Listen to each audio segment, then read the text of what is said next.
Assalomu alaykum qadrli teletomoshabinlar. Assalomu alaykum ko'rsatuvimizni intiqlik bilan kutgan qadrli muxlislar. Qadrdon Assalom O'zbekiston dasturini oila davrasida tinchlikda, xotirjamlikda tomosha qilayotganlarga kun xayrli bo'lsin deymiz. Bugun 7-noyabr juma. Tabiiyki bugungi kun uchun chiroyli niyatlar qilgansiz. Tilagimiz mana shu niyatlaringiz go'zal tarzda ijobat bo'lsin. Bugun ham dasturimiz davomida qiziqarli ma'lumotlar, ajoyib sahifalar va qiziqarli suhbatlar tayyorlab qo'yganmiz. O'tkazib yubormang. Biz bilan birga O'zbekiston telekanalida qoling azizlar.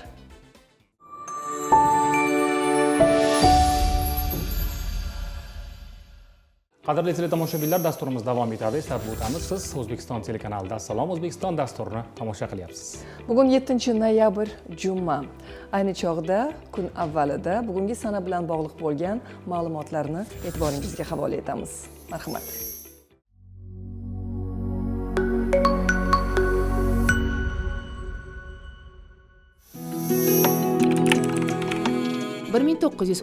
yil O'zbekiston xalq artisti, aktyor Nabi Rahimov tug'ilgan. U Qirol Lir, Atilla, Kelinlar qo'zg'oloni singari yuzlab spektakl va kinolarda o'lmas rollarni ijro etgan.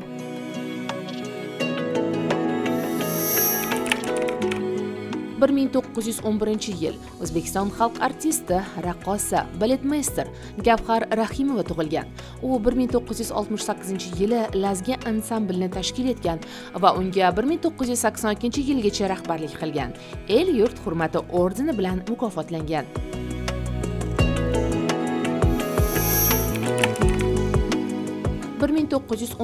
yil Fransuz yozuvchisi Albert Camus dunyoga kelgan. Uning Begona, Vabo, Inqiroz kabi asarlari mashhur.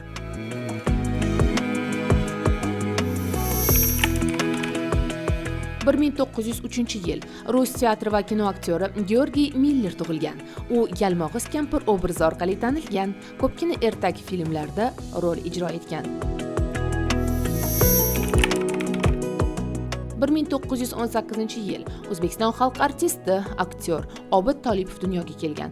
U asosan spektakllarda turli obrazlarni mahorat bilan gavdalantirgan, shuningdek, dramaturg sifatida ham ertak pyesalar yozgan.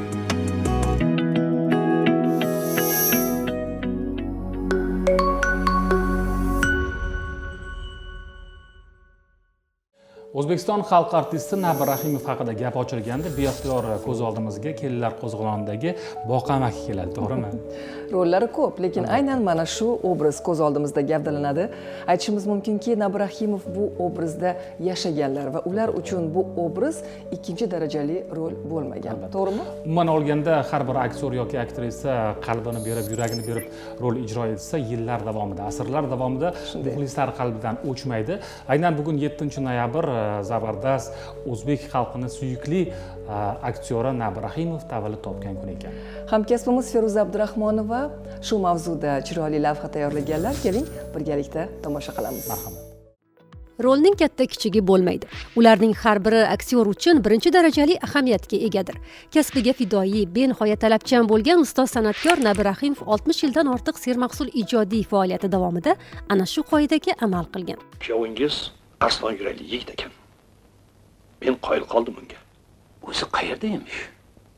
Bugun peshinda Toshkentga jo'nab ketdi. Uning aytishicha, ostonangizdan haydab qattiq ranjitgan ekansiz.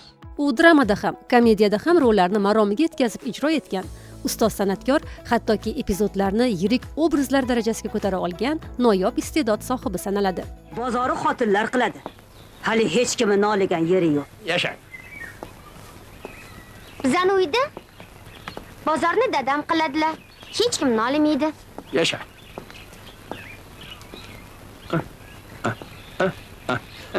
Hozirgi yoshlarga bir og'iz gapiru, qochib qol. 6 ta kelinga bo'sh kelmaganman. 7-chisiga ham bo'sh kelmayman. Ha, bo'ysunmay qayerga borardi? Nabi Rahimov 17 yoshidan Qo'qon teatrida sahnada rollar ijro etdi.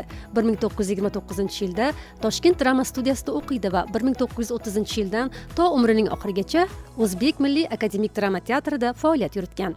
Garchi men shu zavodda 50 yildan mag'ziga xizmat qilgan bo'lsam ham, lekin bunga hech kim ahamiyat bermadi. Undan keyin menga o'xshab haligi shart ketib part qolgan buxgalterni kim ham ishga olardi deysiz. u ijro etgan obrazlarda hozir javoblik, hazil, yumor ustun bo'lib, tashqi ko'rinishning aniq ifodasi, mukammal ijrosi bilan ahamiyatlidir. Nabi Rahimov aslida hayotda ham nihoyatda so'zga chechan, samimiy, xushfe'l inson bo'lgan. Meni o'zimga ham yordam qildi, baraka topgur. Nima yordam qildi? Bultirish kezda bozorga 8 ta bo'z olib tushdim. Zakotchini tomoq taqilladimi, qo'ltig'imdagi bo'zni yoppa oldi qo'ydi zang'arga. Odamlar Mirza Anvarga arza-farza bitir deb maslahat berishdi. Keyin nima bo'ldi-da? Xo'sh, Ertasi kuni tappa-taq 8 ta bo'zni uyimga keltirib berishdi.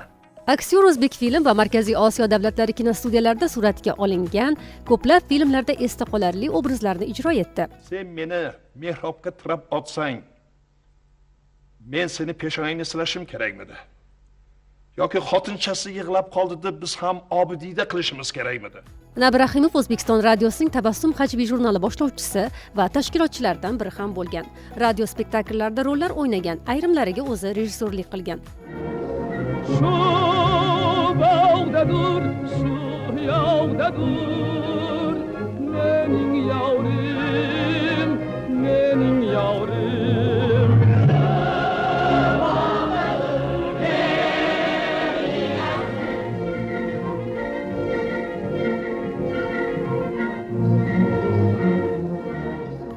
Nabi Rahimov dublyajda ham samarali faoliyat yuritgan. Ustoz san'atkor ijrosidagi tabiiylik, samimiyat, o'ziga xos ovoz, yuksak mahorat tomoshabin qalbini rom etgan. Nima? Nima qilyapsan? Mashq qilyapman. Mashq qilmoqchi bo'lsang, ana u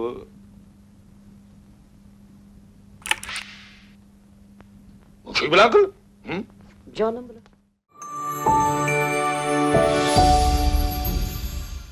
Qadrli teletomoshabinlar, siz O'zbekiston telekanalida Assalom O'zbekiston ko'rsatuvini tomosha qilyapsiz.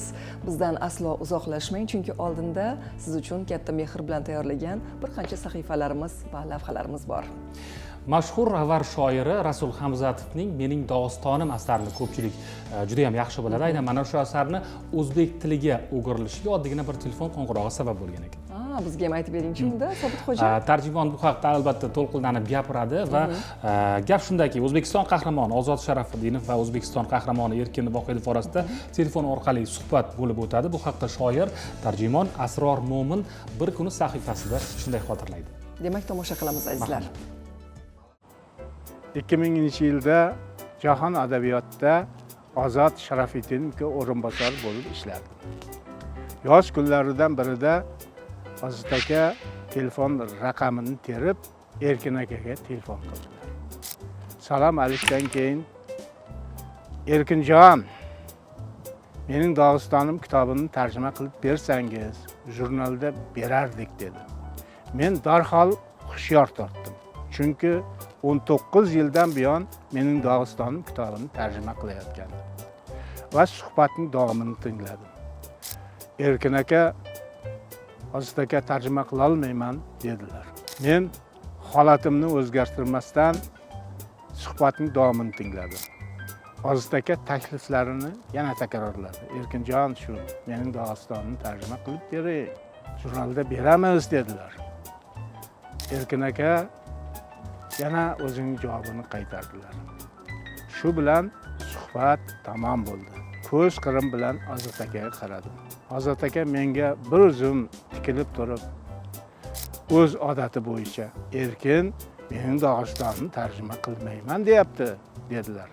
Bu gapning menga aloqasi yo'qday. Yana sukut saqladim, holatimni o'zgartirmadim, lekin ko'z qirim bilan yana Ozod akaga qaradim. Shu vaqtda xonaga birinchi o'rinbosar Mirpo'lat Mirzo kirib keldilar. Men bahona qildim-da, xonadan chiqib ketdim. Bir necha kundan keyin Ozod aka menga Viktor Vasilyevning Zagatka Taliya degan kitobini uzatib tarjima qiling dedi. Albatta bir narsani aytishimiz kerak. Ozod aka uncha-muncha odamga tarjima qilishga kitob bermasdilar. Albatta tanlab berardilar va tarjimani topshirgandan keyin albatta bir necha kundan keyin tarjima qanday ketyapti deb surishtirib qo'yardilar. Men o'yga toldim. Ozod aka tarjima qiling, jurnalda beramiz dedilar. Men Aziz aka, bu kitobning tarjimasi qiyin. Talning kosa tagidagi nimkosa so'zlarini tarjima qilish oson emas dedim. Aziz aka gapimni davom ettirishga qo'ymasdan, Asror, qiyin bo'lgani uchun sizga beryapman dedilar. Men keyin hushyor tortdim va Aziz aka, mayli tarjima qilaman, faqat hech vaqt tarjima qanday ketyapti deb so'ramaysiz dedi. Aziz aka jilmaydi-da, kelishdik. Tarjimani olib kelgan kuningiz jurnalning nomeriga qo'yamiz dedilar. Bu kitob tarjimasi menga maktab vazifasida. Chunki mening Dog'istonim kitobida ham Rasul Hamzatovning kosa tagida nimkosa gaplari juda ko'p. Men ularni tarjima qilishda o'z tajribamni ishga soldim. Mening Dog'istonim kitobini olganda albatta bir marta Ozod aka bilan bo'lib o'tgan o'sha voqealarni esga olaman.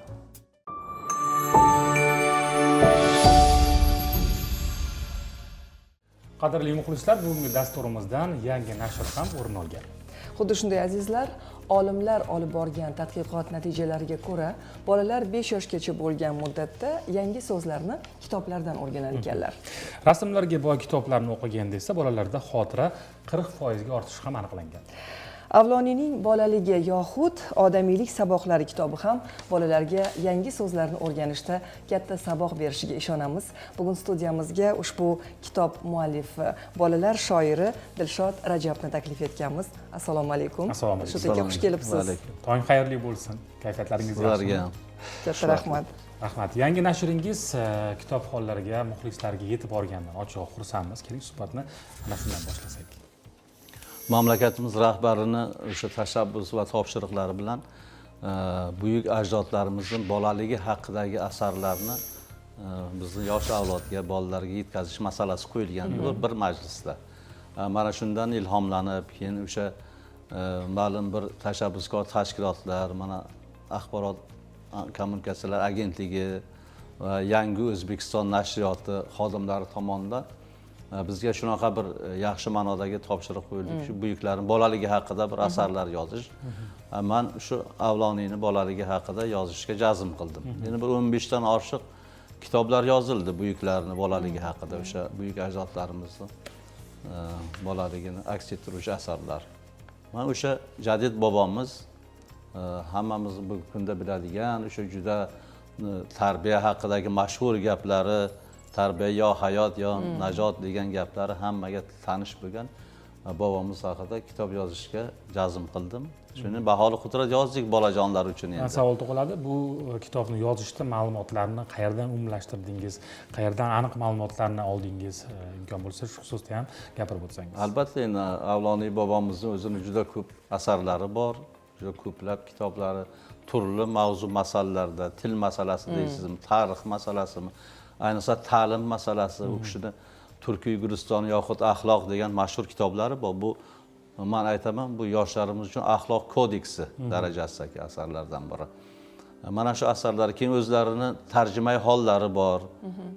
O'zi bobomiz yozgan tarjimai hol. Mana shulardan foydalanib, albatta qolgani badiiy haligi to'qima deymiz endi, badiiy ishlov berib, boyitib shu asarni yozish.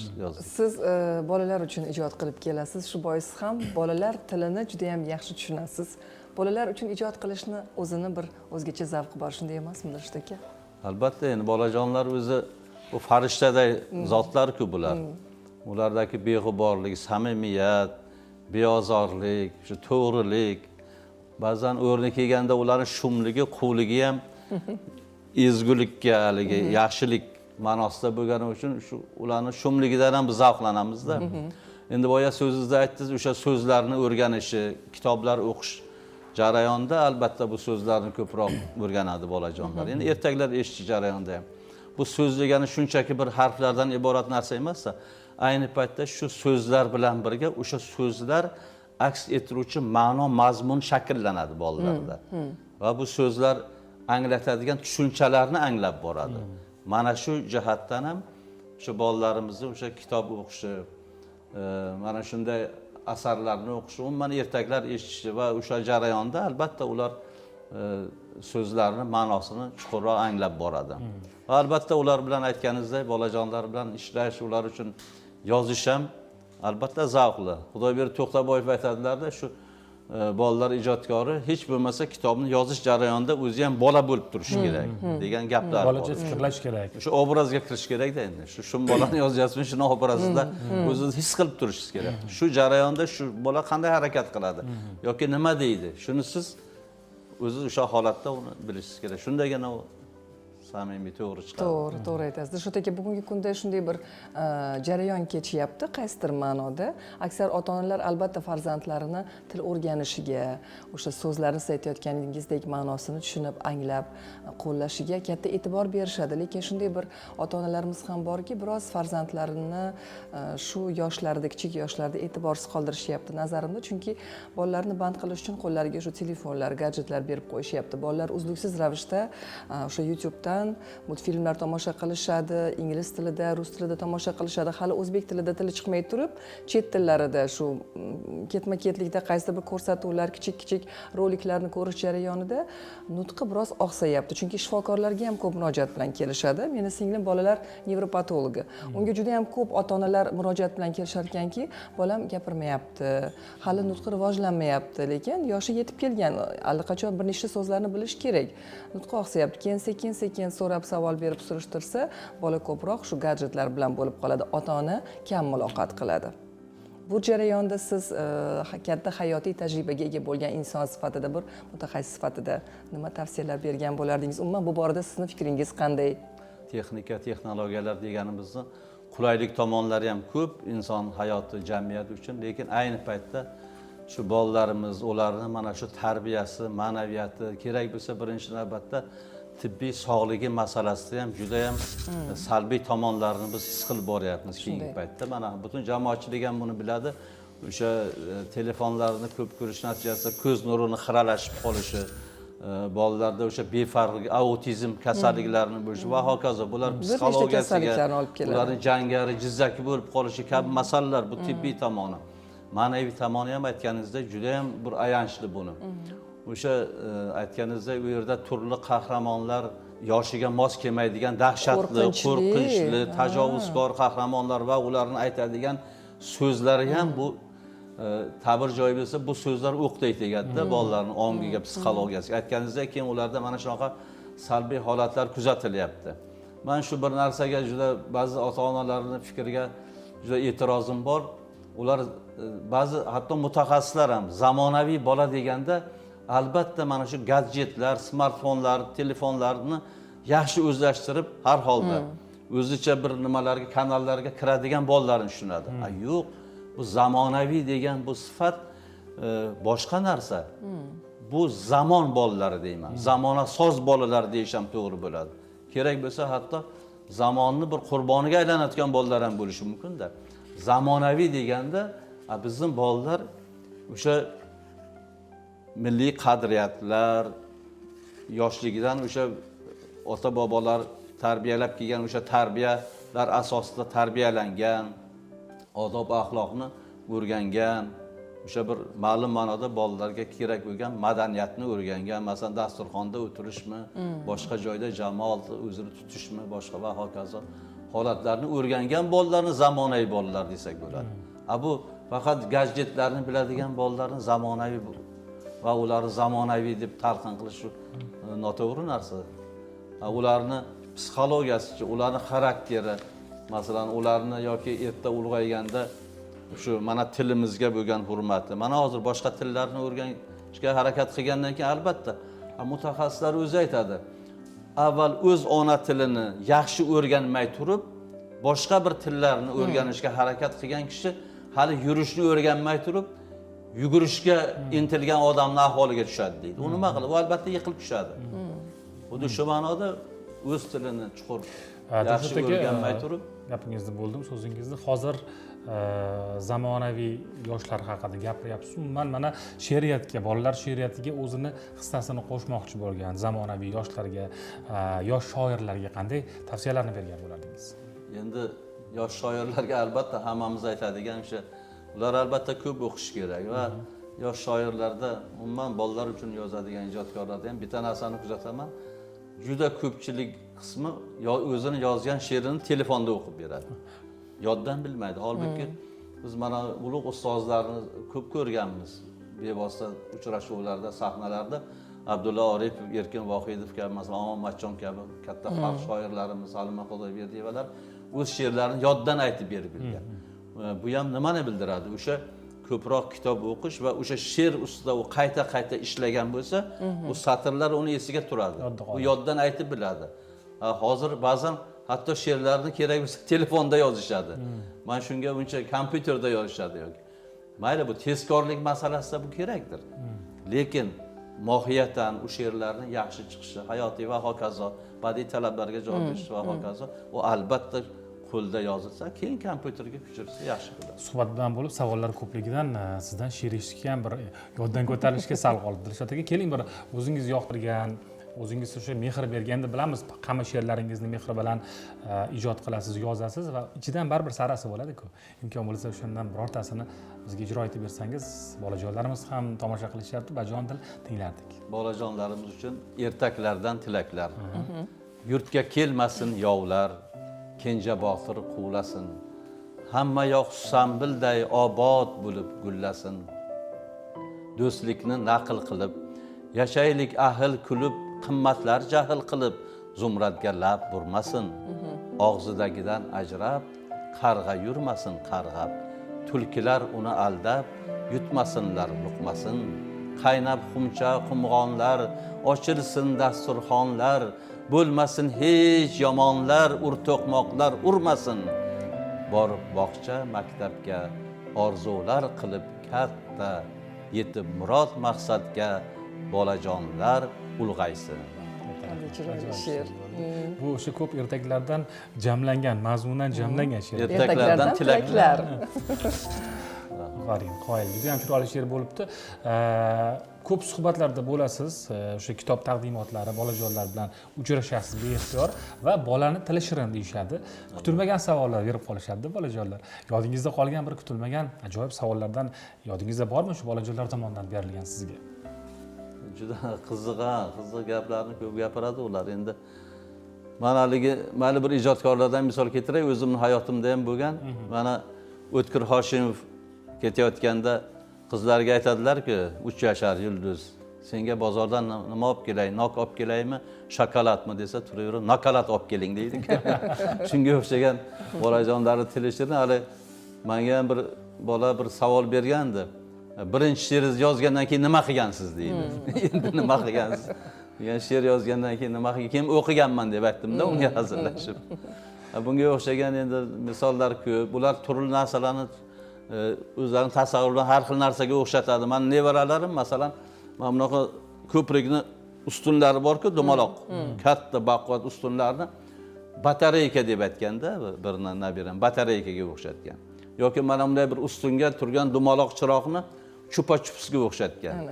Bolalarda mana shunaqa bir tasavvur, ularning tili shirin, tasavvuri ham o'ziga xos. Shunaqa uchrashuvlarda ham ko'p bo'ladi. Endi hozir aynan hayolimga kelmayapti. Dilshod aka, bugungi kunda butun dunyoning e'tibori Samarqandga qaratilgan desak yanglishmaymiz. Chunki ilk bor UNESCO Bosh Assambleyasining 43-konferensiyasi O'zbekistonda, Samarqand shahrida o'tkazilyapti. Umuman tarixda bo'lmagan, ular chunki doim o'z ishlarini Parijda olib borishgan. Sizni bu boradagi fikrlaringiz, mulohazalaringiz bizga ham qiziq. Bizning madaniy hayotimizdagi juda katta voqea deb bilaman va O'zbekiston davlatining madaniy diplomatiyasidagi eng katta bir yutuq deb bilaman. Madaniy diplomatiya. Endi siyosiy diplomatiya, iqtisodiy diplomatiya bo'ladi, lekin madaniy diplomatiya. Mana shunday bu bir tashkilotni dunyo miqyosidagi fan, ta'lim, san'at bilan bog'liq bir tashkilotni mana 40 yildan buyon kelmagan ekan boshqa. Umuman Markaziy Osiyoda bosh konferensiyasi birinchi marta o'tyapti ekan O'zbekistonda. Bu albatta o'tkazilgan. Hammaga bir faxr bag'ishlaydi. Jumladan menda ham juda xursandman. Samarqand endi bunday tadbirlarga, bunday katta konferensiyalarga albatta ma'naviy jihatdan ham juda ham haqli shahar deb bilaman. Ma'naviy jihatdan. Chunki Samarqand azaldan bir o'sha sivilizatsiyalar chorrahasida joylashgan, juda rivojlangan, bir ham qadimiy, ham va ayni paytda bugungi uni infratuzilmasi, bugungi qurilishlar boshqalar tomonidan ham mos mana shu konferensiyaga deb bilaman. Ikki jihatdan ham Samarqand ayni mos. Bu albatta hammamizga faxr beradi. O'sha buyuk bobomiz Amir Temurning poytaxti bo'lgan bu shahar O'zbekistonimiz bir gavhariday shahar. Shu uchun bu yerda o'tayotgan shu konferensiya bu albatta shunchaki bir bo'lib o'tadigan bir tarixiy tadbir bo'lib qolmaydi. Buni albatta ijobiy natijalari bizning madaniyatimizda, san'atimizda, ilm fanimizda albatta o'zini kuchli ta'sirini ko'rsatadi va bizda bu sohadagi rivojlanishga ham katta bir turtki bo'ladi, yo'l beradi deb men o'ylayman. Rahmat Dilshod aka, bugungi ko'rsatuvdagi ishtirokingiz uchun, vaqt ajratib kelganingiz uchun, ijodingizga muvaffaqiyatlar tilaymiz. Hamisha sog' salomat bo'lib yuring. Bolalarga she'rlar yozib, ulardan zavq olib, kuch olib, yana chiroyli asarlarni taqdim etishingiz tilakdoshimiz. Rahmat. Sog' bo'ling. Rahmat. Qadrli teletomoshabinlar, biz esa dasturimizni Oshpazda gap ko'p sahifasi bilan davom ettiramiz. Marhamat. Xohlaysiz buyukada salatini uyda tayyorlab ko'rishni. Hozir men sizlarga jarayonni ko'rsatib beraman. Qani ketdik.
Qadrli teletomoshabinlar, ko'tarinki kayfiyatda dasturimizni davom ettiramiz.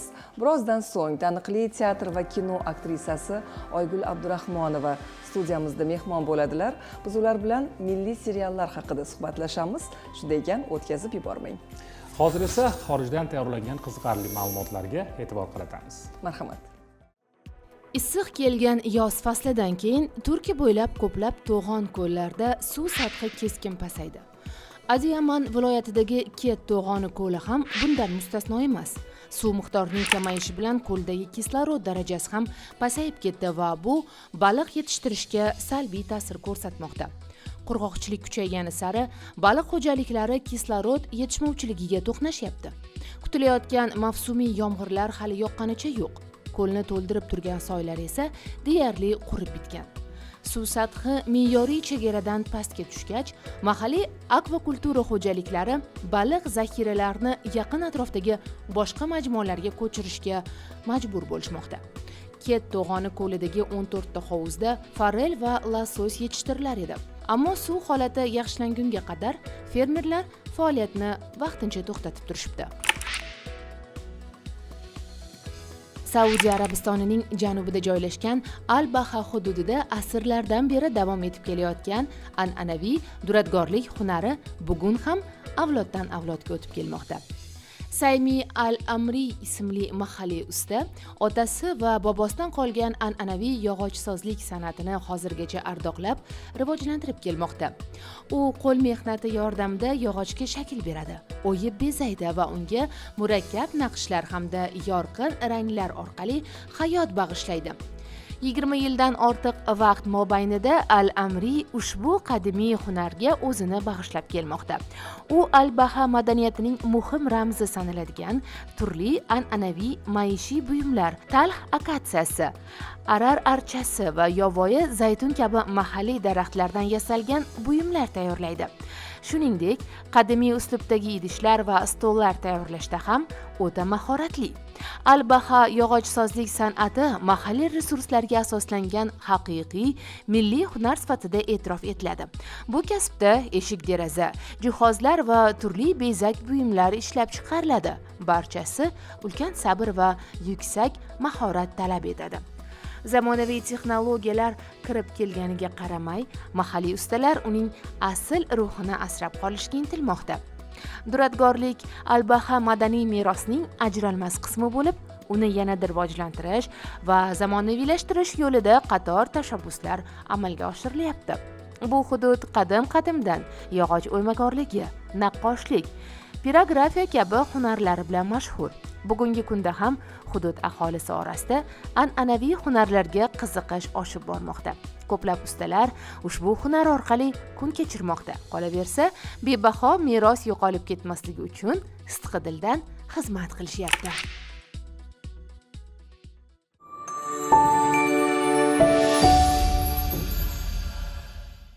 Sobitxo'ja bilasizmi, rahmatli buvijonim har bir gaplariga maqol qo'shib gapirardilar. Bunday o'ylab qarasam, ular ona tilimizning chinakam fidoyisi bo'lgan ekanlar.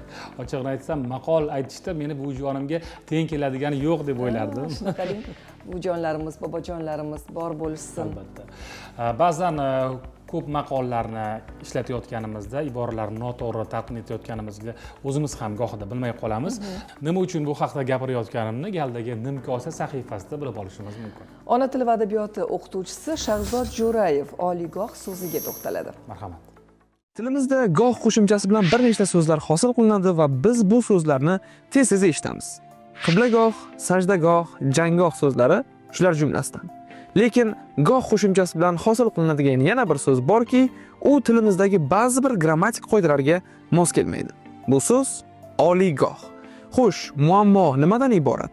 Gap shundaki, goh qo'shimchasi tilimizdagi ot so'z turkumiga oid so'zlarga qo'shilib, ulardan yangi ma'nodagi so'zni hosil qilishi kerak.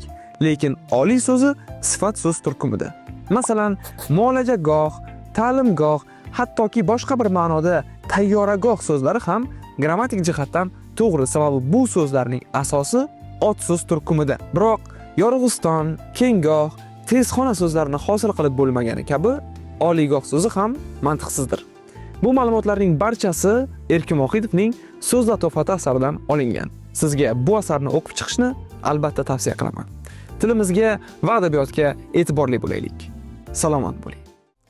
Ona tilimiz rivojiga hissa qo'shayotgan Shahzod Jo'rayevga minnatdorlik bildiramiz va yana kitob mavzusiga to'xtalamiz. Menimcha kitobsevar har bir insonni shunday orzusi bo'lsa kerak. Yomg'ir yog'ayotgan pallani tomosha qilib, deraza oldida achchiqqina qahvani damlab, kitob o'qib o'tirish.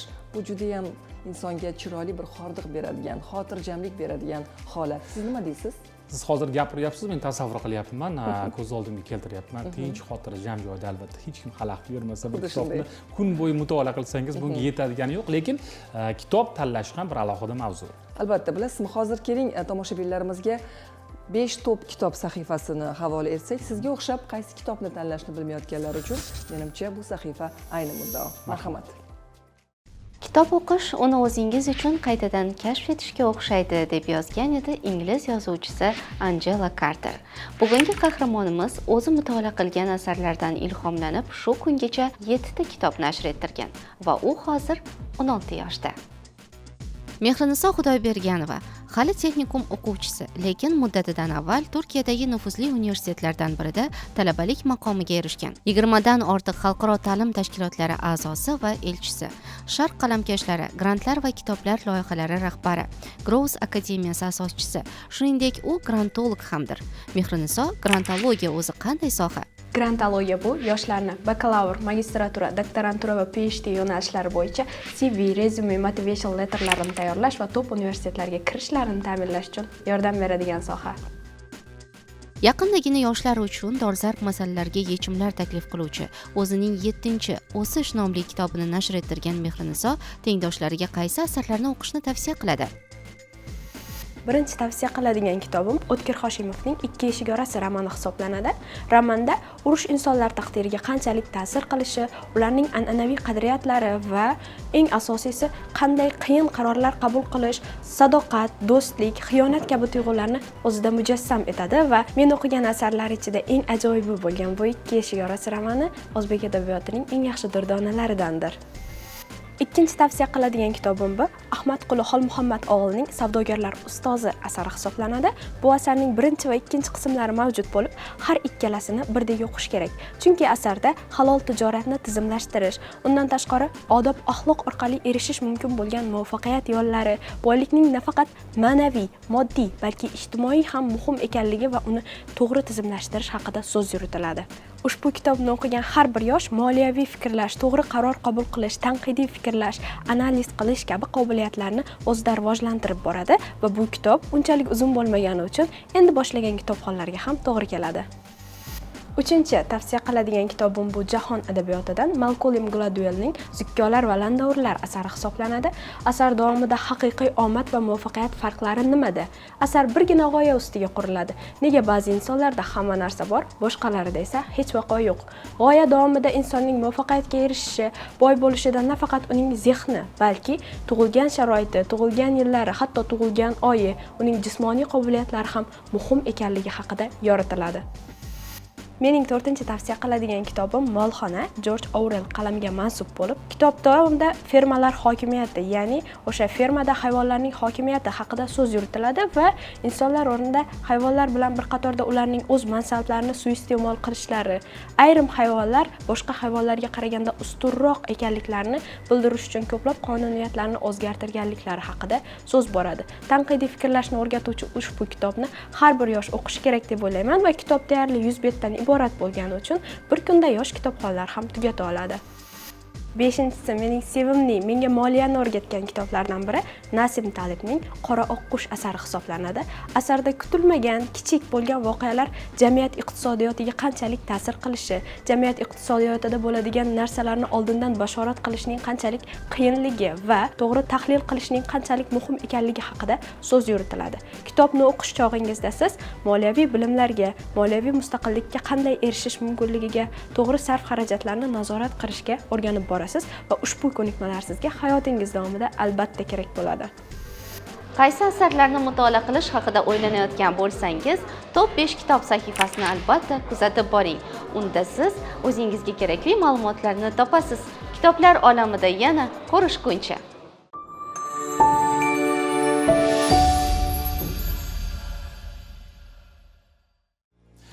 Aziz teletomoshabinlar, dasturimizni tavsiya sahifasi bilan davom ettiramiz. Bizning doimiy hamkorimiz, taniqli stilist Abduvali Orifxo'jayev bugun soch parvarishida limon suvining foydali jihatlari xususida so'z yuritadi. Demak, tomosha qilamiz. Marhamat.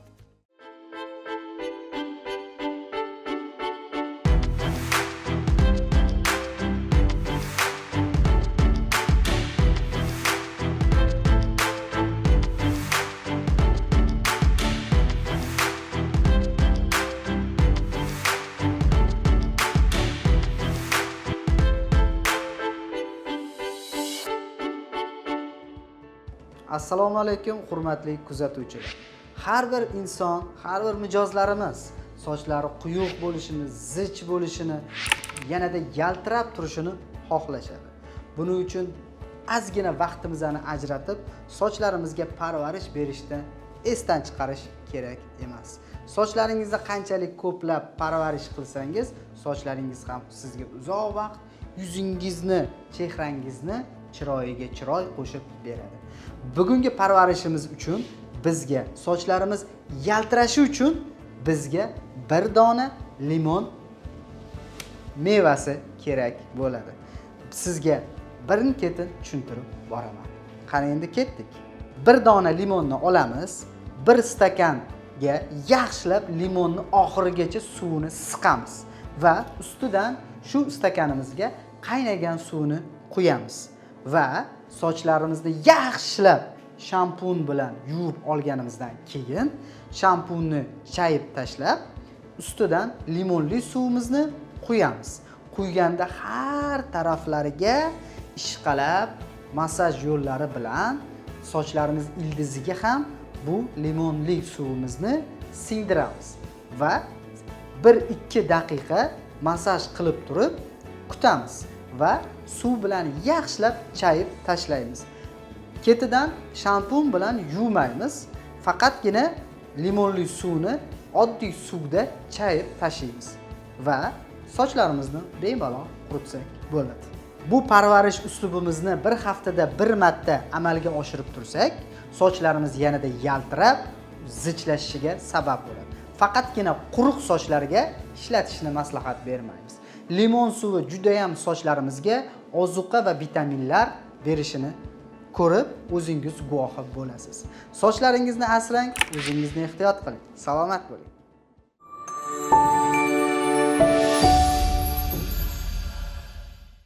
Qadrli muxlislar, navbatdagi mehmonimizni siz milliy seriallar, telenovellalar va albatta filmlar orqali yaxshi taniysiz, lekin shunday bo'lsa ham biz tanishtirib o'tamiz. Albatta azizlar, bugungi mehmonimiz el ardog'idagi san'atkor, taniqli teatr va kino aktrisasi, O'zbekiston Respublikasi Kino arboblari uyushmasi a'zosi Oygul Abdurahmonova. Oygul opa, assalomu alaykum. Xush kelibsiz. Xayrli tong. Kayfiyatlaringiz yaxshimi? Kayfiyatlar a'lo. Bugungi kunni qanday qarshi oldingiz? Keling shundan boshlaylik. Bugungi kundami? Men o'tgan kuni shu ko'rsatuvga taklif qilindim-da. O'shandan buyon kayfiyatim zo'r. Nimaga desangiz, yaxshi odamlar bilan, yaxshi kayfiyatda, shunday chiroyli kunda uchrashishlik bu kechgacha emas, kun davomida emas, hafta davomida, oy davomida kayfiyatni yaxshi qiladi. Yana bir necha yillik tajribaga ega bo'lgan qadrdon ko'rsatuvda. Albatta, albatta, chunki bu ko'rsatuvni muxlislari ham juda ham ko'p kutib o'tirgan, haqiqiy ashaddiy muxlislar juda ham ko'p. Shaxsan meni o'zim ham juda ham yaxshi ko'raman, miriqib tomosha qilaman, chunki chiqadigan ustozlarni, chiqadigan o'sha ko'rsatuvda ishtirok etadigan ijodkorlarni o'zlarini o'sha she'riyatdan, ijod namunalaridan yoki bo'lmasam qanaqa sohada bo'lmasin, uni o'sha ishlayotgan ishlaridan juda chiroyli bir zavq olasizda. Ko'rsatuv juda chiroyli. Biz esa sizni rollaringizdan zavq olamiz.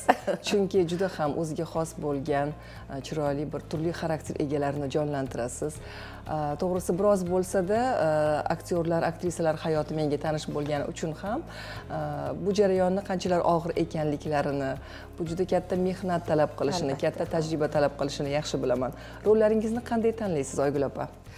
Rollarimni oldin tanlamas edim. Sekin-sekin shu muxlis xalqni o'zi sizni tanlashga majbur qilib qo'yarganda, mana men oldin salbiyni o'ynashni yaxshi ko'raman-da o'zim.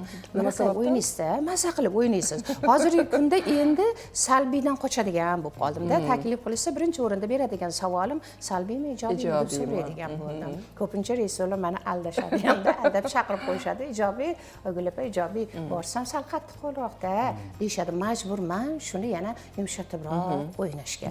Lekin boya aytganingizdek, o'zi 1 soatlik yoki 45 minutlik novellani kun davomida ishlaymiz-da. Kechgacha bu mehnat qilamizda, uni yana ovozlashtirish jarayonlari bor.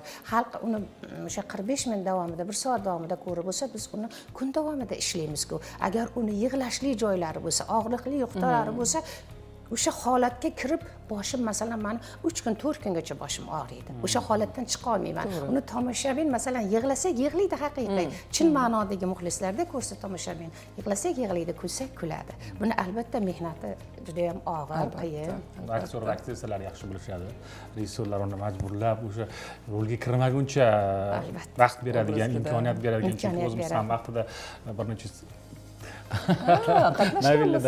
ko'rganman, bilaman, juda og'ir. Men uchun yangilik bo'ldi, qarang. Shundan keyin men bularni dunyosi alohida ekan. O'zim shu sohada o'qigan bo'lsam-da, lekin aytib o'tganingizdek, buni mehnati juda ham og'ir. Mas'uliyat. Umuman siz o'ynagan rollaringizdan o'zingiz adashib ketmayapsizmi? Ularning soni nechtaga yetdi bugungi kunda?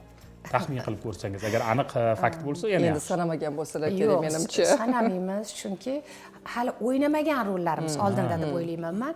Har kuni syomka jarayonlarida yursak, lekin sanamayman. Lekin adashib ham ketaman. Svetoforga kelganda bugun qaysinga borardim o'ylab qolaman. Lakasani yoqib qo'ygan bo'laman. Bugun qaysinga edi? Ha, keyin topib olaman adashib ham ketamizda bir kun adashib boshqa lakasiga borib qolgan kunim ham bo'lganda shunda kirib bordim ijodkorlar keling oygul opa keling mana bu uyda ayollar qizlar bu uyda xonada deyaptida man sumkam endi menga chunki telefon bo'lyotgandi kelyapsizmi qo'yyapsizmi sizni poylab qoldik deb menga qo'yib haligi xonaga kirdimda sumkani qo'yib qaysi kiyimda bundoq qarasam hammasi boshqa keyin mani chaqirgan boshqa rejissor u yo'q mani rosa shoshirdi o'zi qani deyapman oygul opa siz serialga keldingiz deyaptida o'sha lakasiga boribmanda o'zi shoshayotgan odam aytdan chiqib uzr so'rab yana boshqa lakasi chunki 2 kun oldingi lakasiga borib qolmanda shunaqa holatlar ham bo'ladi u yerda shu serial davom etayotgan bo'lgan seriallar olishayotgan bo'lganda boshqa ijodkorlar bo'lgan bugungi kunda milliy seriallar ancha urf bo'lib qoldi ularni soni ham bir nechta bo'lib ketyapti mana ilgari biz eshitardik chet el aktyorlari bir oyni ichida 3 ta 4 ta filmda suratga tushar ekan yoki 2-3 ta serialda suratga tushar ekan deb xudoga shukur ko'z tegmasin bizni aktyor aktrisalarimiz ham ayni damda mana shunday band hammasi band bu jarayon qanchalik zavqli va qanchalik mashaqqatli ish jarayonlari haqida aytib bering bizga buni zavqli tomonlari man xursand bo'laman hamma ijodkorlar band bitta qozonda qaynayapmizda man xursand bo'laman hamma ijodkorlar bilan tez ko'rishamizda agarda bir hafta 10 kun ko'rishmay qolsak shunaqangi bag'rimizga bosamizda bitta qarindoshdek bitta oiladek bo'lib qoldik ijodkorlarda sog'inadigan bo'lib qoldik eng zavqli tomoni endi mashaqqatli tomonlari endi bugun mana charchab keldingizmi bugun o'sha holatlarga kirdingizmi boya aytganimdek o'sha 2-3 kungacha boshlarim og'riydi masalan ijobiy rolda o'sha holatiga kirib qaynona endi ko'proq mavzular ko'proq ko'chada ham savol berishadi nimaga qaynona kelin mavzusidan boshqa mavzu yo'qmi deyishadi bizni oilaviy sharoitimizda ham har kungi hayot mavzu mazmunimiz ham mana shu qaynona kelin mojarolari aka ukalik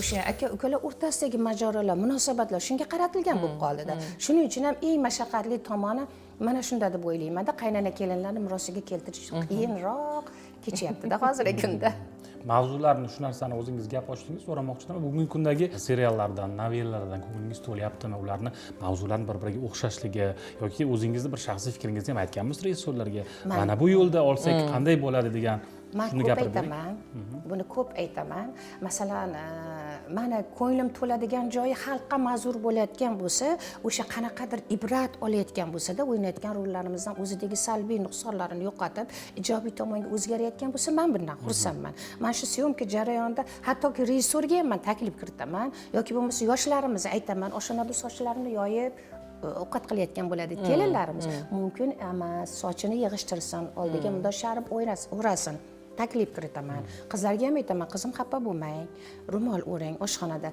siz chiroyli baribir ko'rinaverasiz chiroylisiz deyman lekin ertaga izoh qoldirishda kommentariyda salbiy fikrlarni bildiradida o'qisangiz oshxonada sochini yig'ishtirib olsa bo'lmaydimi deydi o'shani rejissor o'shanga indamasa man o'shani masalan aytaman rejissyorlarimizga shuni qiling deyman yoki bo'lmasam mana menga o'sha padaringga la'nat tarbiya bergan ota onangga ming la'nat qaynonani gaplari borda ssenariyda yoki bo'lmasam alvasti kelin alvasti xotining kecha ham shu narsani o'ynab keldimda alvasti xotiningdan voz kecholmayapsan degan joylari borda man alvasti demayman dedim alvasti demayman buni yumshatib qo'yinglar anavi xotiningdan desam nima qiladi rejissyorga taklif kirityapman keyin o'ylanib turdi mayli oygul opa qilish chunki haligi padaringga la'nat degan so'z ham yaxshi so'z emasda o'shalarni man taklifini kiritaman lekin aytaman yo'q deyishmaydi bolajonlar ssenariy mualliflari qarshilik qilsa kerak baribir endi bilmadim endi o'zgartiribdi deyishsa kerak baribir syomka jarayonida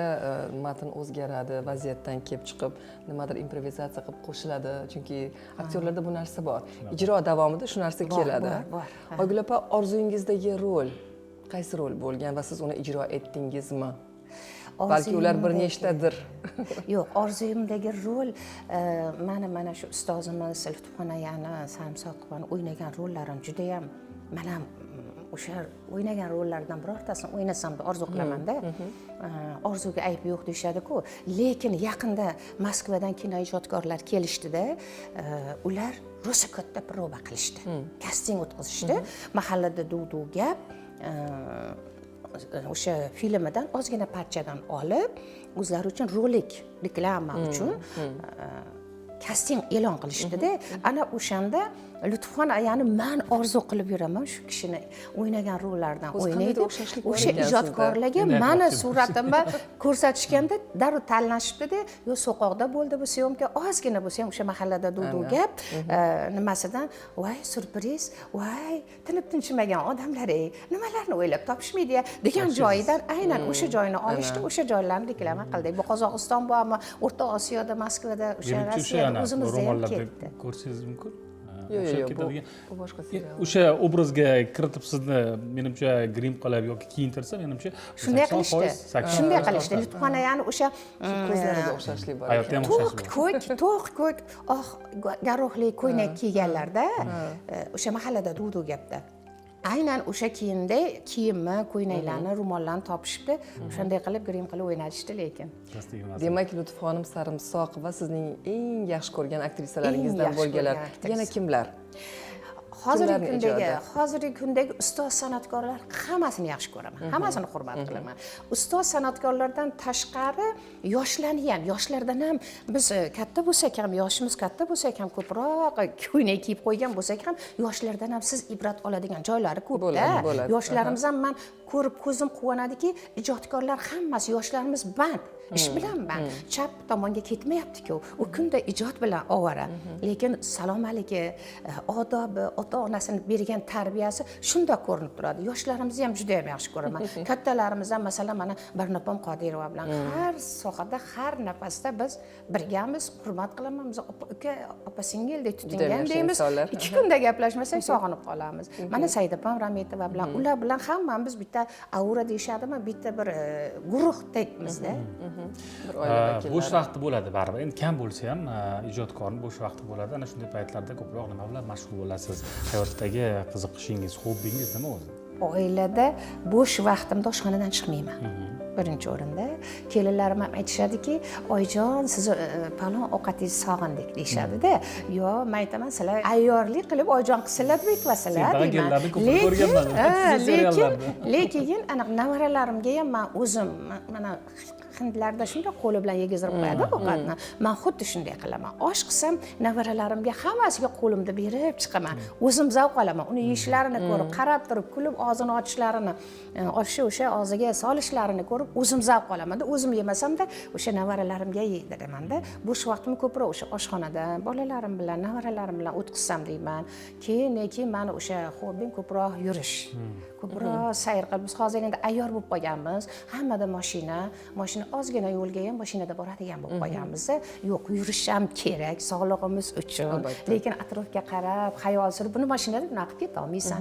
Xayol surib, atrofga qarab, hozir ayniqsa mana kuz fasli yashil daraxtlar sariq bo'ldi, sariqlari qizil bo'ldi. Ko'zim kuylaydi, ko'rib havolar toza, yurish yaxshi ko'raman. Sog'lom turmush tarziga rioya qilarkan. Tetik, yosh ko'rinasiz. Ko'z tegmasin deymiz, umringiz ziyoda bo'lsin va bilasiz, vaqtimiz chegaralangan bizni. Belgilangan vaqt bor, shunga amal qilishimiz kerak. Muxlislarga, yurtdoshlarimizga tilaklaringizni yo'llab qo'yasiz. Yurtdoshlarimizga shuni aytmoqchimanki, vatan nima? Vatan bu mana shu tovonlarimiz tegib turgan tuproq. Vatan nima? Vatan bu ona allalari yangragan zamin.